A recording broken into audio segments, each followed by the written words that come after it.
Let's go.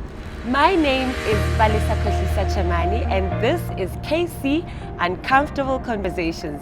Today we are talking my take on relationships. So today we are talking about my take on relationships. My word. This is by far my favorite subject because if you think about it, every woman is always talking about relationships. They're always talking about love. It's the one thing that tickles us. It's the one thing that makes us extremely happy and extremely sad. But I firstly want to talk about self-love because I believe that you cannot give something that you don't have. You have to love yourself first before you can expect the next person to love you. And I mean, this thing has been said so many times, and we think about it, we're like, oh my gosh, that's so cliche. I don't want to hear this anymore. But zithande girl, zithande boy.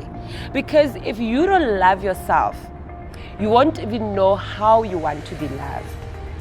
And you know what it took for me to understand self-love? It took people that I thought loved me leaving. It took people that loved me leaving.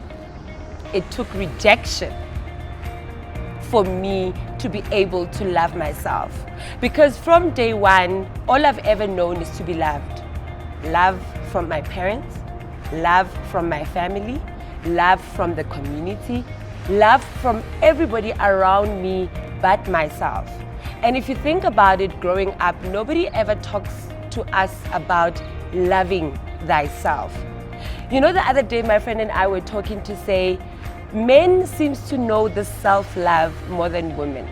Because we saw one of these trending memes on Facebook, and it was like clarifying that when you say to somebody, I love you, and they say love you, they're not saying they love you back. They're telling you to love yourself. And we